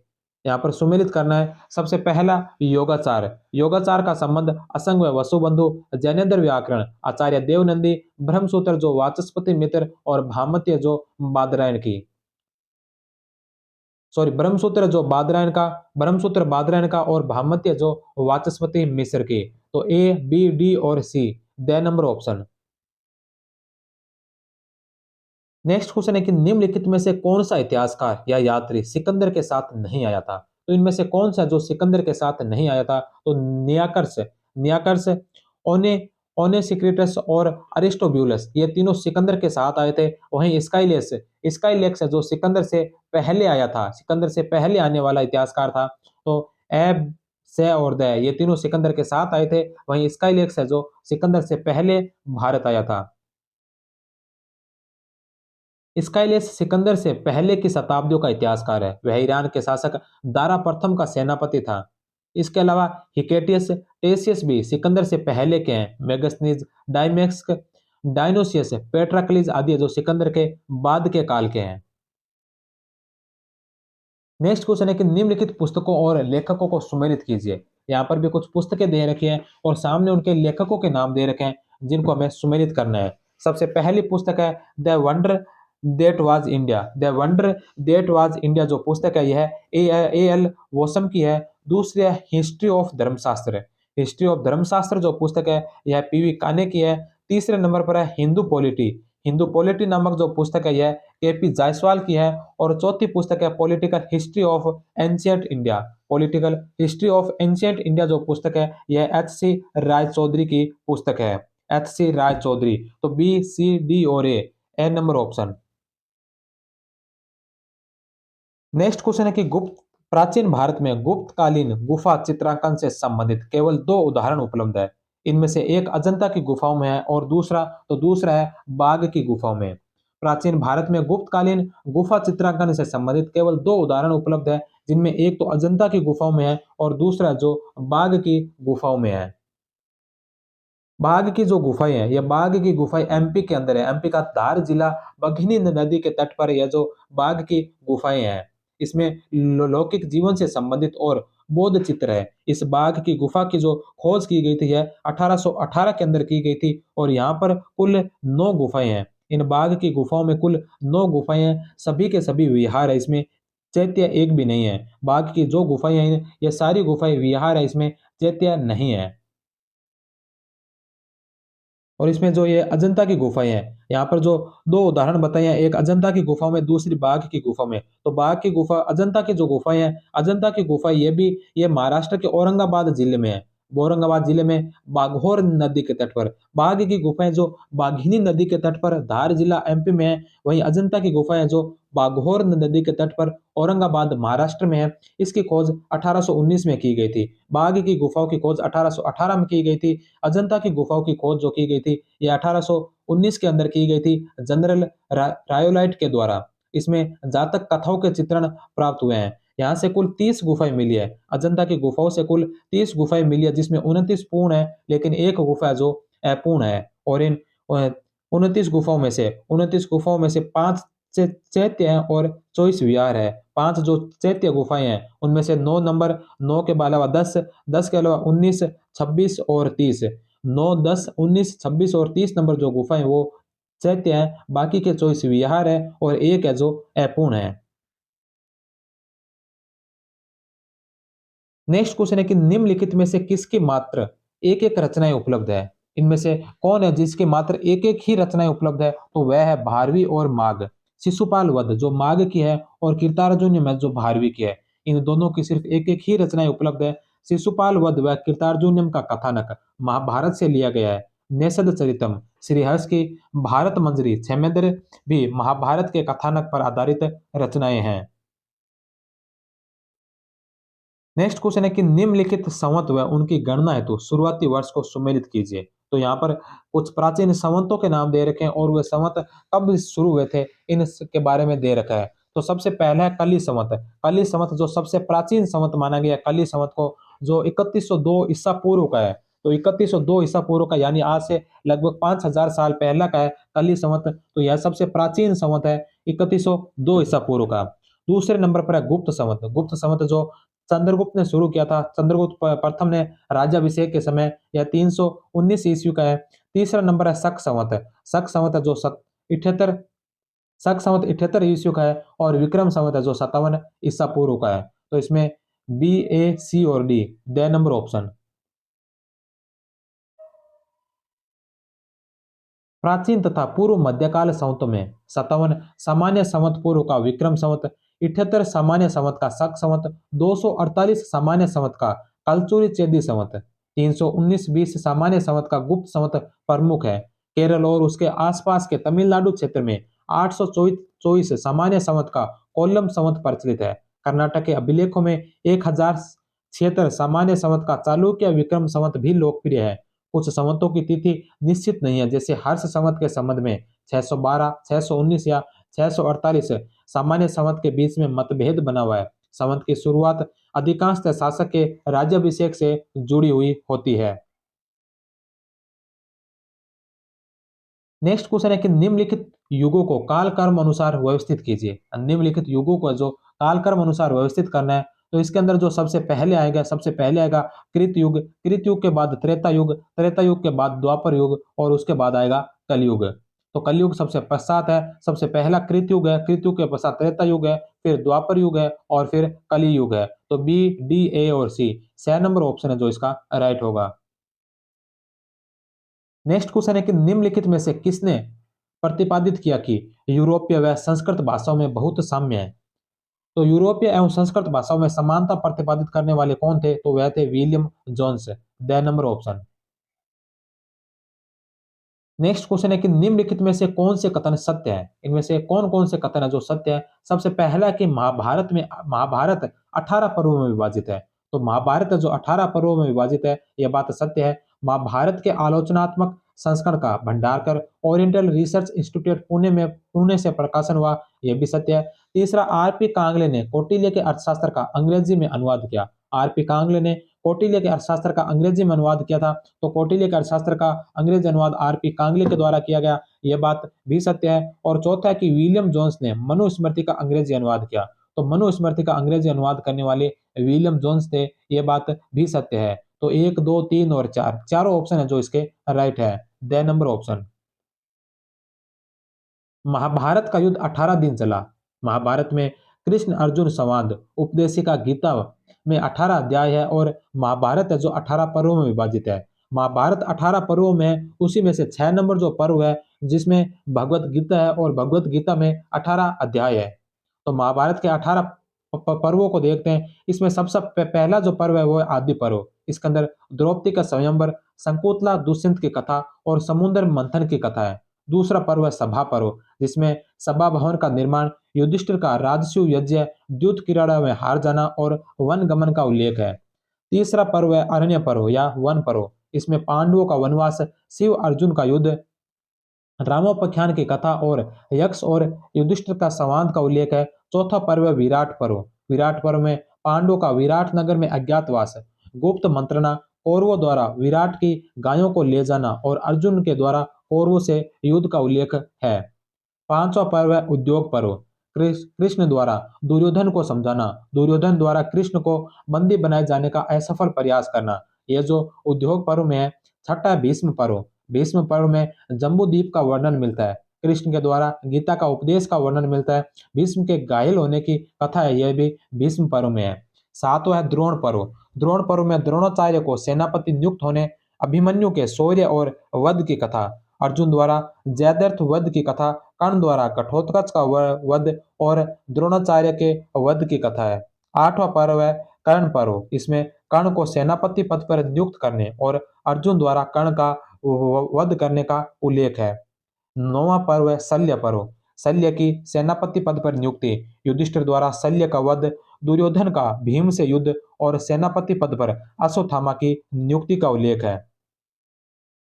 इसके पश्चात 10 नंबर जो पर्व है इसे सौप्तिक पर्व कहा गया। अश्वत्थामा के द्वारा सोते हुए पांचालों के वध की कथा, अश्वत्थामा व अर्जुन द्वारा ब्रह्मास्त्र का प्रयोग।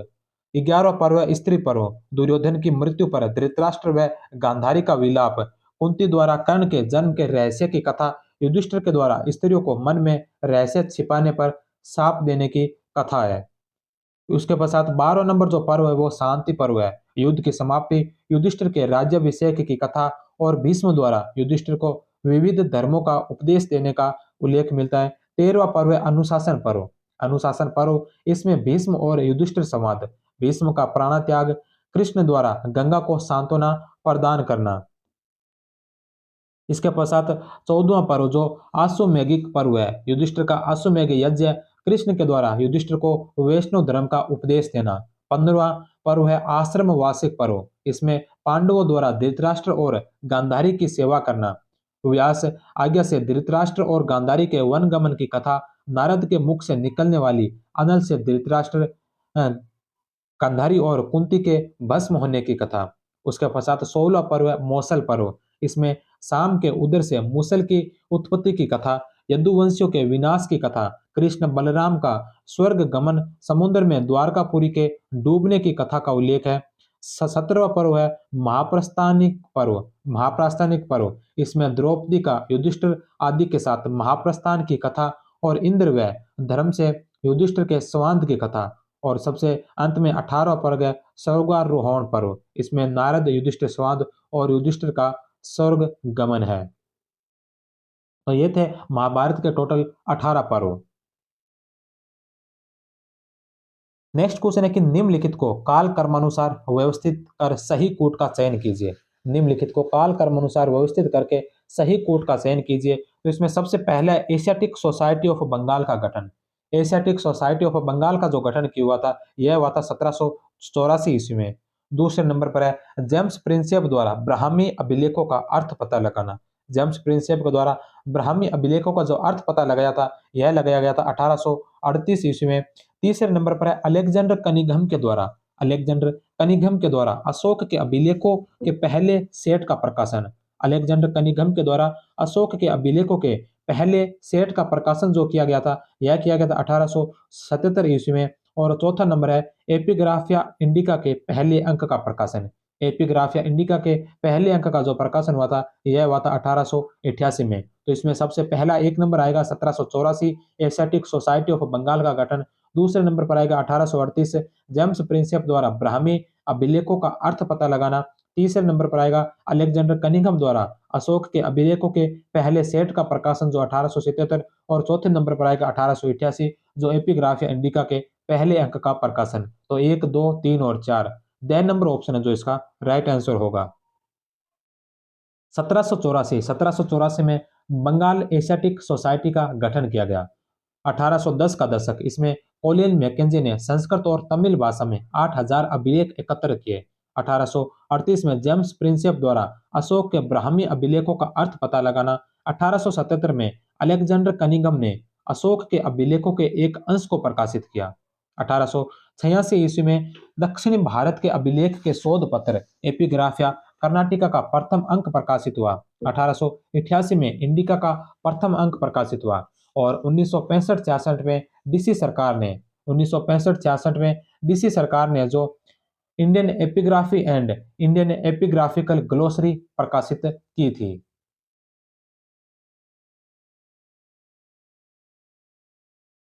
नेक्स्ट क्वेश्चन है कि तीसरी सदी ईसा पूर्व में भारत में बोलचाल की सामान्य भाषा कौन सी थी।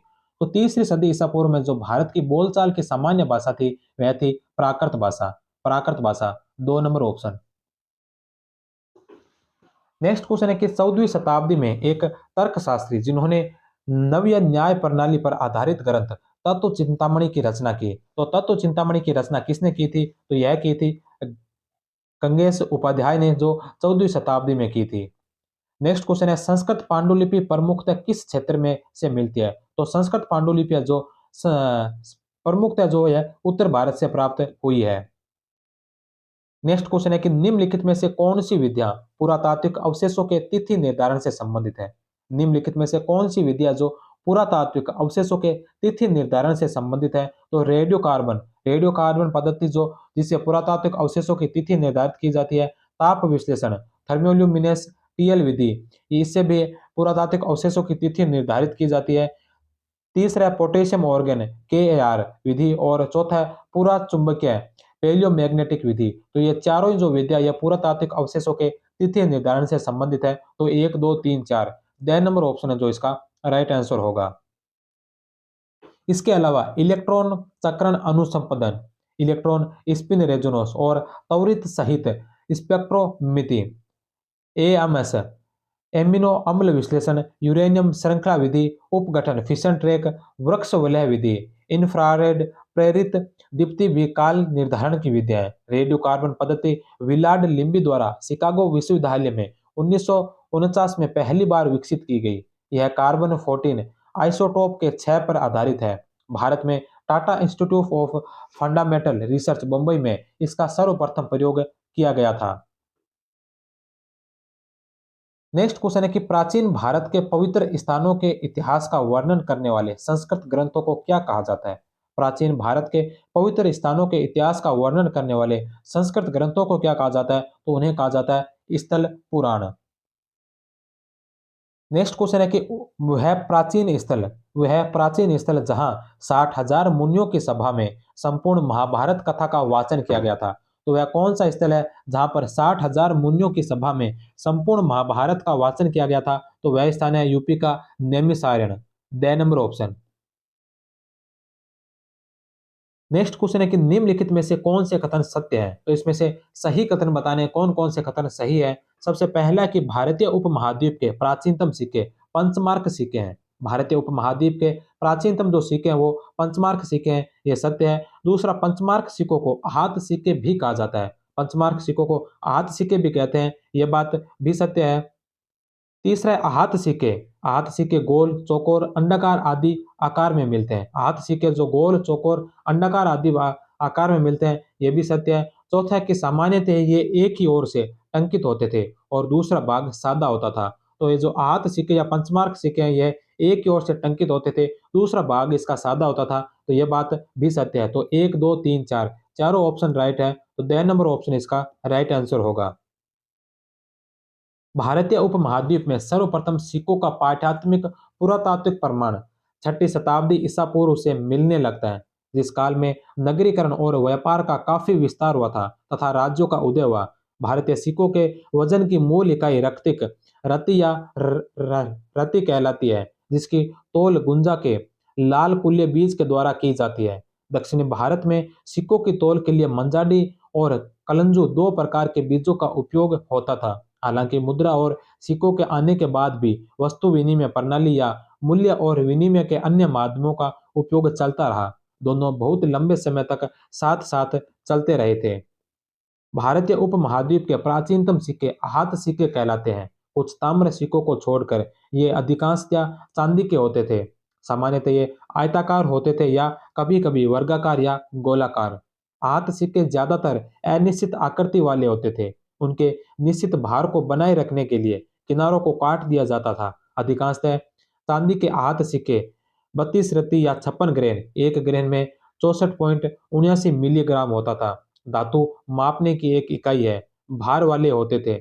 आहत सिक्कों का प्रयोग संपूर्ण उपमहाद्वीप में पहली सदी तक होता रहा तथा प्रायद्वीपीय भारत में कुछ और समय तक प्रचलन में रहा था। नेक्स्ट क्वेश्चन है कि 7वीं से 13वीं शताब्दी के दौरान मध्य बंगाल में प्रचलित हरिकेल सिक्के सामान्यतः किससे बने होते थे? 7वीं से 13वीं शताब्दी के दौरान मध्य बंगाल में प्रचलित हरिकेल सिक्के सामान्यतः किससे बने होते थे? तो यह बने होते थे चांदी के। नेक्स्ट क्वेश्चन है भारोपीय भाषा का प्राचीनतम अभिलेख प्रमाण कहाँ से मिलता है? भारोपीय भाषा का प्राचीनतम अभिलेख प्रमाण कहाँ से मिलता है? तो यह मिलता है इराक से। नेक्स्ट क्वेश्चन है निम्नलिखित में से किस ग्रंथ में शूद्रकों का उल्लेख पहली बार हुआ है? निम्नलिखित में से किस ग्रंथ से जो शूद्रकों का उल्लेख पहली बार हुआ है? तो यह हुआ है पाणिनि के गणपाठ में। बे नंबर ऑप्शन। नेक्स्ट क्वेश्चन है किस यूरोपीय भाषा में अनुदित प्रथम भारतीय ग्रंथ कौन सा है? किसी भी यूरोपीय भाषा में अनुदित प्रथम भारतीय ग्रंथ कौन सा है? तो वह भगवत गीता, जो 1784 में चार्ल्स विल्किंस के द्वारा अनुवादित की गई थी। तो भगवत गीता जो यूरोपीय भाषा में अनुदित प्रथम भारतीय ग्रंथ है। 1784 में चार्ल्स विल्किंसन द्वारा अनुदित व एशियाटिक सोसाइटी ऑफ बंगाल की ओर से भगवत गीता का अंग्रेजी अनुवाद प्रकाशित किया गया था। नेक्स्ट क्वेश्चन है कि इतिहास शब्द का प्रयोग सर्वप्रथम किस भारतीय ग्रंथ में मिलता है? इतिहास शब्द का प्रयोग जो सर्वप्रथम कौन से भारतीय ग्रंथ में मिलता है? तो यह मिलता है अथर्ववेद के अंदर। नेक्स्ट क्वेश्चन है कृषि पर आधारित संस्कृत ग्रंथ कृषि पाराशर की रचना किस क्षेत्र में हुई थी? कृषि पर आधारित संस्कृत ग्रंथ कृषि पाराशर की रचना जो किस क्षेत्र में हुई थी? तो यह हुई थी बंगाल के अंदर। 6 नंबर ऑप्शन। कृषि पर आधारित एक संस्कृत ग्रंथ कृषि पाराशर था। इस ग्रंथ की रचना बंगाल में 6ठी और 11वीं सदी के बीच किसी समय हुई थी।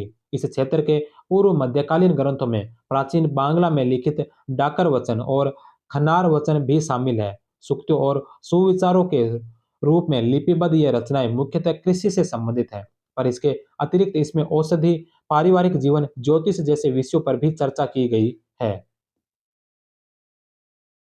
नेक्स्ट क्वेश्चन है कि निम्नलिखित में से कौन सी अरबी पुस्तक पंचतंत्र की कहानियों पर आधारित है? निम्नलिखित में से कौन सी अरबी पुस्तक है जो पंचतंत्र की कहानियों पर आधारित है? तो वह है कलीला व दिमना। ड नंबर ऑप्शन। नेक्स्ट क्वेश्चन है गुजरात में हुए द्वारका व बेट द्वारका के तटों पर सागर तल पुरातात्विक सर्वेक्षण के द्वारा सुरक्षा प्राचीरों और अन्य जलमग्न अवशेषों का अध्ययन कर उनकी तिथि कितनी अनुमानित की गई थी? तो यह की गई थी 1500 ईसा पूर्व।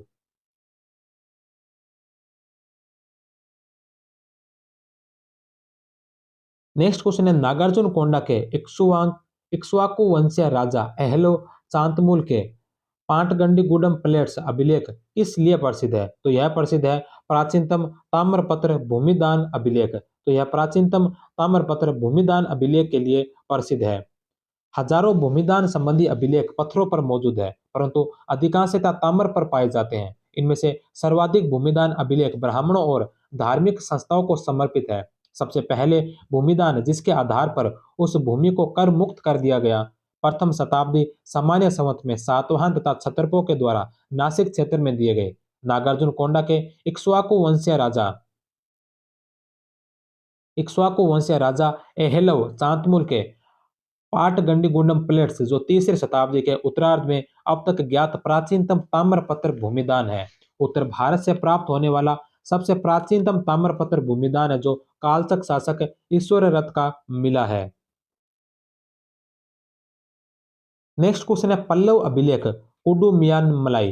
पल्लव अभिलेख कुडुमियान मलाई किस महान संगीतकार का उल्लेख करता है? तो पल्लव अभिलेख कुडुमियान मलाई जो कौन से महान संगीतकार का उल्लेख करता है? तो यह करता है रुद्राचार्य का।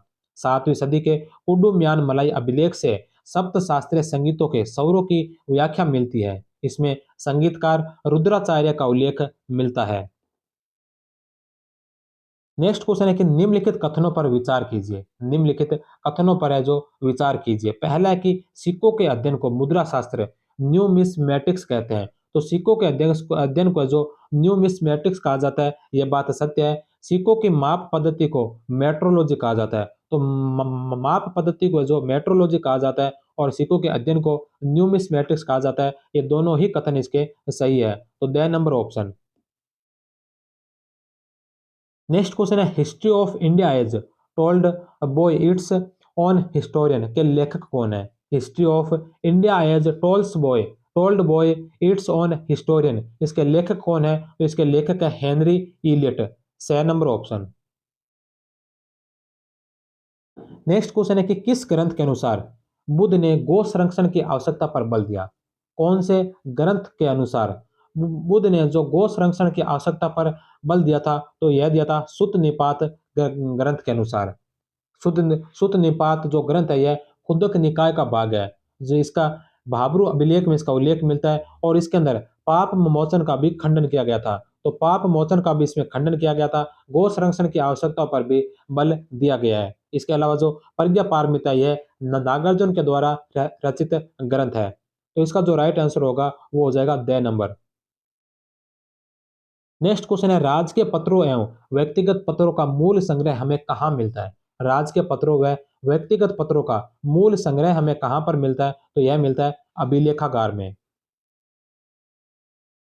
नेक्स्ट क्वेश्चन है कि 1810 के दशक में किसने संस्कृत और द्रविड़ भाषाओं में 8000 से अधिक शिलालेख एकत्र किए थे? 1810 के दशक में किसने संस्कृत और द्रविड़ भाषाओं में 8000 से अधिक शिलालेख एकत्र किए थे? तो यह किए थे कॉलिन मैकेंजी ने। बे नंबर ऑप्शन। नेक्स्ट क्वेश्चन है कि शिलालेख के साक्ष्य की सीमा क्या है? शिलालेख के साक्ष्य की सीमा क्या है? अक्सर बहुत धुंधले होते हैं इसलिए पढ़ना मुश्किल है। तो यह बात सही है। शिलालेख में जो अक्सर बहुत धुंधले होते हैं जिन्हें पढ़ना मुश्किल है, वे उन सभी बातों पर चर्चा नहीं करते जिन्हें हम आज महत्वपूर्ण मान सकते हैं। तो शिलालेखों में सभी बातों की चर्चा नहीं की जाती, कुछ महत्वपूर्ण बातों की ही चर्चा की जाती है। कई बार उन्हें समझना कठिन होता है, तो कई बार इन्हें समझना भी कठिन होता है क्योंकि उनमें शॉर्टकट में लिखा हुआ होता है। तो यह भी सही है। तो इसका सही आंसर पूछा है तो उपयुक्त में से एक से अधिक, उपयुक्त में से एक से अधिक ए, बे, से तीनों ही इसके सही है। नेक्स्ट क्वेश्चन है कि जब सुकथंकर ने वी एस सुकथंकर ने के संपादन में महाभारत का आलोचनात्मक महाभारत का आलोचनात्मक संस्करण निकालने का निर्णय लिया गया, तब यह तय किया गया था कि तब इसमें क्या तय किया गया था? तो तब इसमें तय किया गया था कि देश के विभिन्न हिस्सों में विभिन्न लिपियों में लिखी गई संस्कृत पांडुलिपियों को एकत्र किया जाएगा। तो ए नंबर ऑप्शन है जो इसका राइट है। 1919 में प्रसिद्ध संस्कृत विद्वान वीएस सुकथंकर ने के नेतृत्व में एक अत्यंत महत्वाकांक्षी परियोजना की शुरुआत की गई। अनेक विद्वानों ने मिलकर महाभारत का समालोचनात्मक संस्करण तैयार करने का जिम्मा उठाया। आरंभ में देश के विभिन्न भागों से विभिन्न लिपियों में लिखी गई महाभारत की संस्कृत पांडुलिपियों को एकत्रित किया गया। उन्होंने उन श्लोकों का चयन किया जो लगभग सभी पांडुलिपियों में पाए गए थे और उनका प्रकाशन 13,000 पृष्ठों में फैले अनेक ग्रंथ खंडों में किया। इस परियोजना को पूरा करने में 47 वर्ष लगे। कुछ शताब्दियों के दौरान हुए महाभारत के प्रेषण में अनेक क्षेत्रीय प्रभेद भी उभर कर सामने आए थे। इन प्रभेदों का संकलन मुख्य पाठ की पाद टिप्पणियों और परिशिष्टों के रूप में किया गया। 13,000 पृष्ठों में से आधे से अधिक इन प्रभेदों का ब्यौरा देते हैं। नेक्स्ट क्वेश्चन है कि निम्नलिखित में से कौन सा सही कथन है? निम्नलिखित में से कौन सा जो सही कथन है? प्राचीन भारत के कुछ शासक क्षत्रिय थे। तो प्राचीन भारत के कुछ शासक क्षत्रिय थे, कुछ शासक जो गैर क्षत्रिय भी थे, क्योंकि उनमें ब्राह्मण शासक भी हुए हैं। तो पहला सत्य है। दूसरा, कुछ शासक गैर क्षत्रिय थे, यह भी सत्य है। कोई भी शासक ब्राह्मण नहीं था। तो कोई भी शासक ब्राह्मण नहीं था, यह बात गलत है, क्योंकि इसमें ब्राह्मण शासक मौजूद थे। जो शुंग वंश के शासक थे वो सभी ब्राह्मण थे। तो कोई भी शासक ब्राह्मण नहीं था, यह बात है जो इसमें गलत है। तो इसमें पूछा सही कौन से है? तो ए और ब दोनों सत्य है। तो उपयुक्त में से एक से अधिक, द नंबर ऑप्शन इसका राइट आंसर होगा। मौर्य वंश को निम्न कुल का माना जाता है। गुप्तों के संबंध में विद्वानों में विभिन्न विभिन्न मत है। शुंग वंश के शासक ब्राह्मण थे। ऐसे अनेक उदाहरण मौजूद है जिससे यह साबित होता है कि क्षत्रियों के अलावा ब्राह्मणों व अन्य वर्ग के शासक भी रहे थे। नेक्स्ट क्वेश्चन है और आज की इस क्लास का और आज के इस पहले चैप्टर का, प्राचीन भारतीय इतिहास के स्रोत पहले चैप्टर का अंतिम क्वेश्चन है कि आहत सिक्के किस धातु के बने होते थे? आहत सिक्के जो कौन सी धातु के बने होते थे? तो आहत सिक्के उपयुक्त में से कोई नहीं। प्रारंभ में जो अधिकांश आहत सिक्के चांदी के बने होते थे। तांबे व कांसे के आहत सिक्के भी उपलब्ध थे। तो चांदी के थे, तांबे के थे और कांसे के थे। इसमें ऑप्शन में सोना, जस्ता और पीतल दे रखा है। तो आहत सिक्के सोने, जस्ते और पीतल के नहीं थे। आहत सिक्के आरंभ में तो चांदी के थे, उसके पश्चात तांबे और कांसे के आज आहत सिक्के भी उपलब्ध हुए हैं। तो इसमें द नंबर ऑप्शन होगा उपयुक्त में से कोई नहीं। तो इसी के साथ ही आज की इस क्लास को और आज के इस पहले चैप्टर को हम समाप्त करते हैं। पहला चैप्टर जिसमें हमारी 2 क्लासें हुई थी। एक क्लास कल हुई थी जिसमें 130 प्रश्न करे थे और एक क्लास आज हुई जिसमें हमने 97 प्रश्न करके इन 227 क्वेश्चनों के साथ पहले चैप्टर को समाप्त कर लिया है। कल की क्लास में हम सेकंड चैप्टर शुरू करेंगे। सेकंड चैप्टर है प्राग ऐतिहासिक और आद्य ऐतिहासिक। प्राग ऐतिहासिक और आद्य ऐतिहासिक, इस चैप्टर में भी लगभग 250 से अधिक क्वेश्चन है। लगभग 256-57 क्वेश्चन है। तो इसको भी हम 2 पार्ट में लेके आएँगे। आधे क्वेश्चन आधा चैप्टर का कल के क्लास में और आधा जो नेक्स्ट वीडियो जब आएगा उसमें किया जाएगा। तो आप सभी का बहुत-बहुत धन्यवाद। जय हिंद, वंदे मातरम।